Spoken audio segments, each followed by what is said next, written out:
Ever wonder why there is an unlimited field of new and different things to be scared of or terrified of every single day? Have you ever wondered why the narrative doesn't seem to stop? Why you can't get a break? Why you can't look at a newspaper? You can't look at the media? You can't talk to a friend without some fear-inducing content coming your way? Have you ever wondered what you might be able to do about it or what your role is? Why are we constantly being bombarded with all of these things that terrify us? What could possibly be the point outside of some ridiculous conspiracy theorist propaganda? And again, what is our role? What can we do? Today, we're going to talk about just that.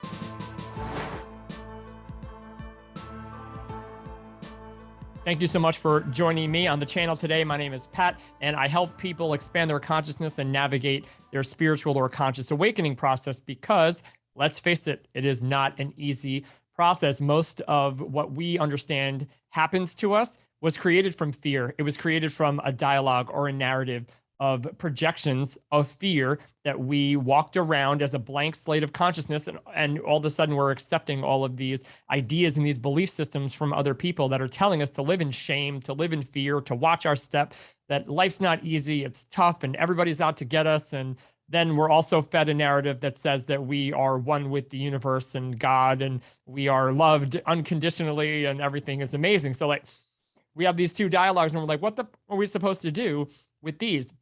We walk around in the world and try to figure this out. So why is this relevant today? Because there are more fear-based narratives going on today than I can remember in recent memory.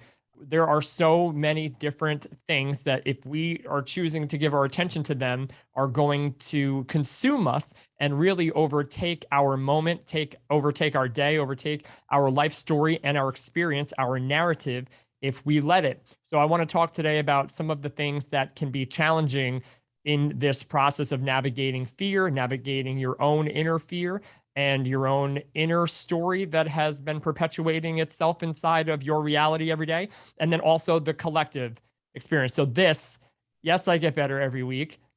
I know some of you have offered to purchase my art, but not for sale. So today, this amazing illustration, I hope, is going to offer some relief as to why it really is important that we go inside of ourselves and we focus on our own journey and our own faith and our own belief systems about what's happening within our own life and reality and our ability to make a difference as one person who does this.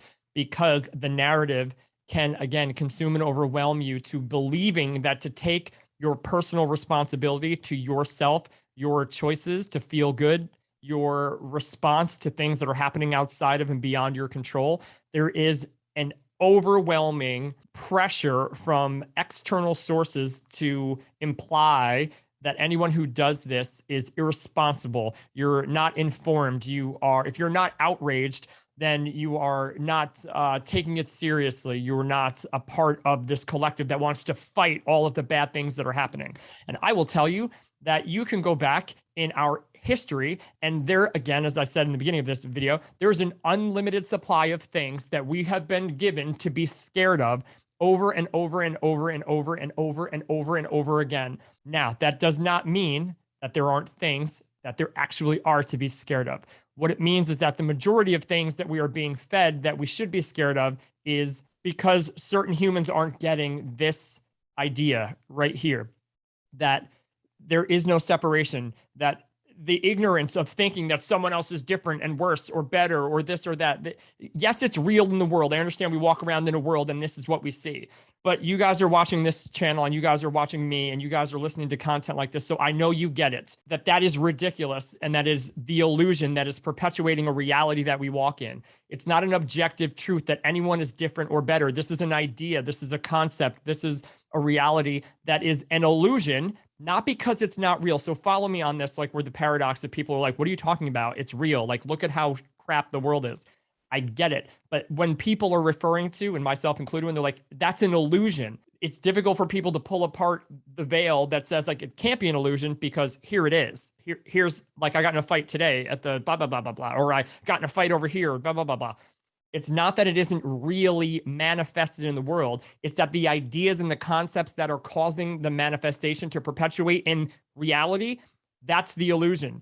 It's when we wake up and see that we are all the same, then what happens? The illusion dissipates because the response you take from fear based on that separation is less. I will never go to a fight for peace rally. I will never fight for peace. That doesn't make sense. And I want to explain why it doesn't make sense and how it is important that our own inner journey comes first before we decide to take on the world and we are just so outraged. If you're outraged still, then you're not getting it.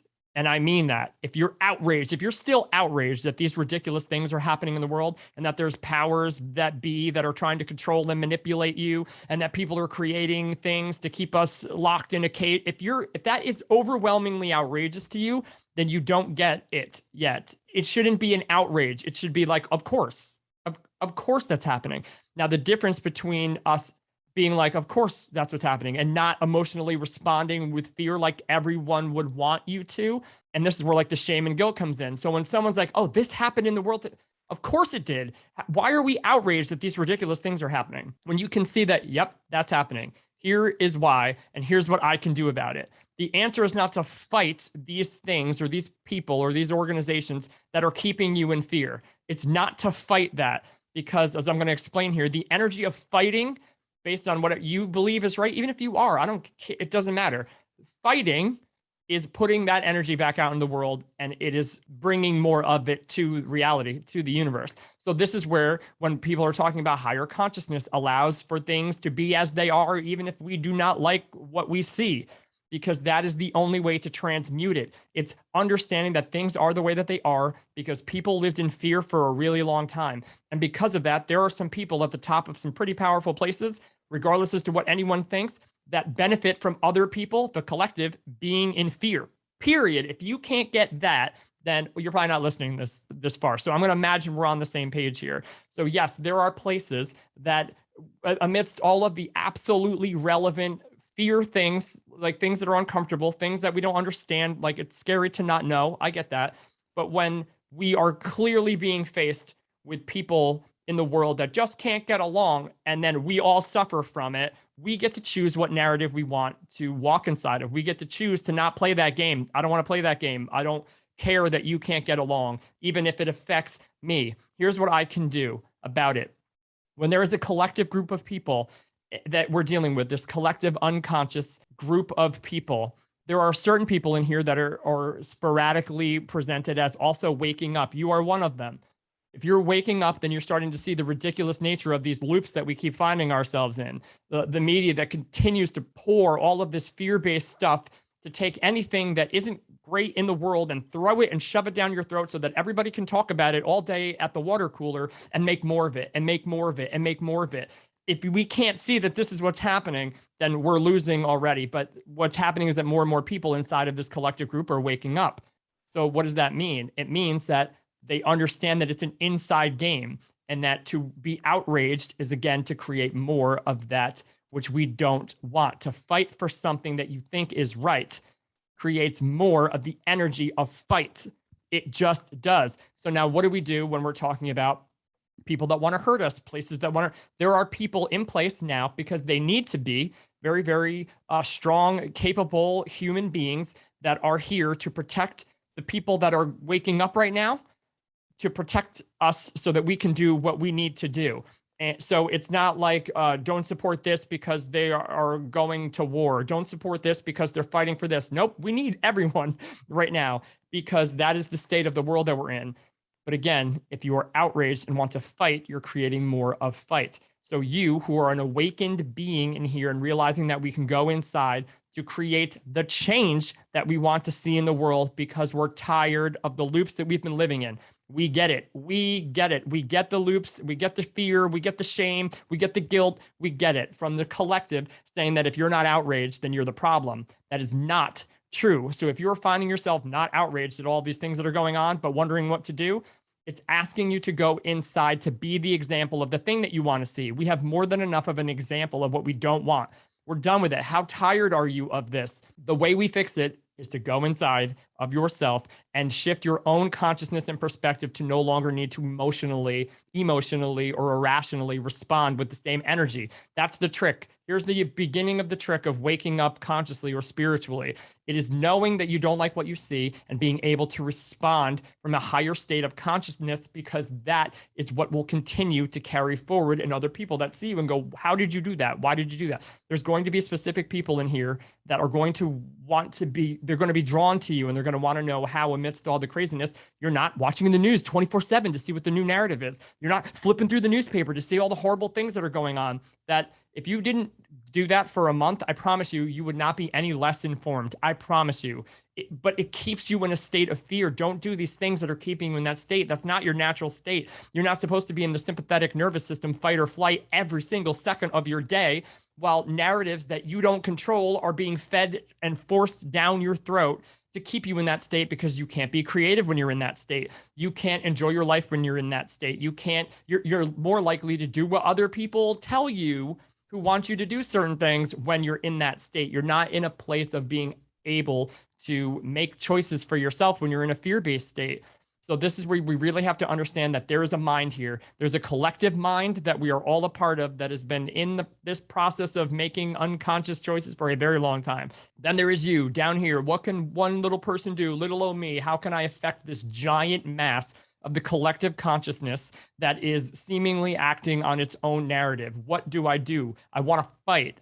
But now we understand that if you were to fight this narrative, this process, from the frequency of fear, even if we think we're right, that's the self-righteous thing, like, well, I'm right, we shouldn't do this, this, or this. True. We shouldn't hurt people. We shouldn't scare people. We shouldn't shame people. We shouldn't do anything that hurts anyone ever. True. And you would think that we should fight for that as a collective. That's not true. There are people who are here to protect us from people who want to fight us. True. And we should support that because it's needed right now. But what you can do is realize that if you respond in fear, you're creating more of the thing you say you don't like. It's just period. I don't care what the mind says about how justified it is in the fight. The energy of fight creates more fight. So the awakened human being gets outside of the mind, understands the collective narrative and why it is there, what its function was to wake us up so we don't do these things we don't like anymore. It's not our individual job to solve the problems of the world. It's going to happen slowly over time as we allow more people to wake up and respond less and less from fear. If you are outraged by something and you go on social media and you have 4,000 friends on social media and you let everyone know how outraged you are, even though you think you're right, you're infecting 4,000 friends with more of that narrative. I get it. It's real in the world. I get it. But if you want it to be less of that is real in the world, we have to be able to go within, shift this perspective inside, understand the game we're playing, and then from that place, from that loving place, from that faithful place, make new choices. And it's not easy. It is not, of course it is not easy. We're transcending millennia of conscious evolution based ideas from people who back in the day, they didn't know better. But there's more and more people now that do know better. And the whole forgive them for they know not what they do. I get how angry that can make us, but it's an inside job to reconcile that anger, to let it go, to release it, and then to be the example of what we want to see in the world. It just is that answer. So if you want to know what you can do, it is just be conscious of a few things. The collective consciousness exists because it has existed for a very long time, and it is ignorant to the idea that we are all one. And with ignorance of the idea that we are all one, then we separate and we lash out against, because we need to feel safe. If we're all one, we don't need to feel safe because we understand the collective consciousness is one thing working together. It's the mind that creates the separation. So that's that idea that says that you need to go on social media and rip apart anybody that doesn't agree with you. That's in your mind. That is not part of this collective. You can get outside of that train of thought and that idea, and you can actually live in a place free from the mind, observing it. You'll listen to what it says, you'll hear it, but you don't have to react and respond. This is the individual, subjective, spiritual journey back to yourself and your soul. And it's also, you are also part of the collective consciousness's journey back to that same place. It sucks to hear. I get it. I can't imagine the comments that this video could potentially get. I don't care. We can't care. We can't care. Understanding what's happening in the world, being informed, yes.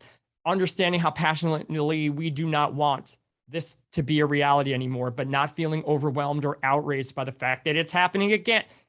Go inside and be the best that you can be today. And I know that your ego and everyone else's, mine included, is going to say that's not enough, but it is enough because you are one filter in the world, one human conscious agent in the world.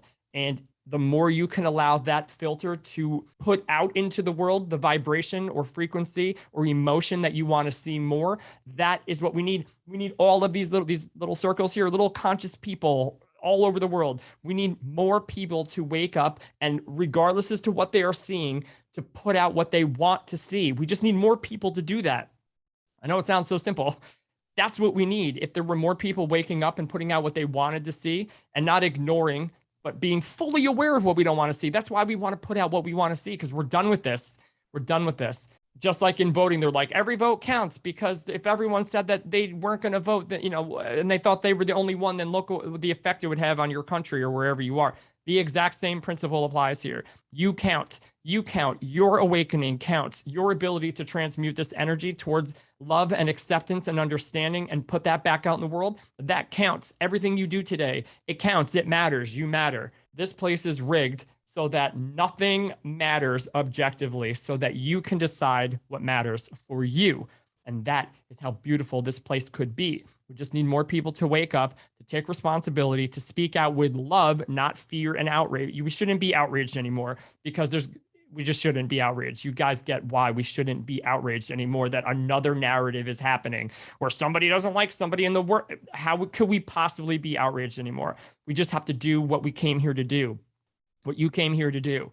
You are awakened to the idea that we do not have to live in fear anymore. And even if you understand that it might take a lot of human time to get the collective to this point, you personally do not have to live in fear anymore. And it is that bravery and that choice that it can only be felt and made within, regardless as to what you're seeing. It doesn't mean you're not going to feel fear. You just respond above it. You respond at the frequency above fear. And that is where you have to implement a lot of trust, a lot of faith, and a lot of your own inner guidance. Trust your intuition. Don't listen to this when it's saying something that you internally don't agree with. And from this, if we all do this, share your message, share your message of love and peace and unity, and expose this ridiculous illusion of separation that the unconscious humans can't see, that we all couldn't see for a very long time. But when you wake up to it, you're like, oh my God, I get it. That is our position here. It's why we came here. So with that, I leave you. I wish you all the best. I love you guys so much. Thank you for being a part of this with me. Do your best today to be that light in the world, not because it's easy, not because the narratives aren't true, not because there is a reason that is evident, but because you know inside it's what you came here for, and you know how powerful your one position in this world can be. Have an amazing day, a wonderful night, and I'll see you next time.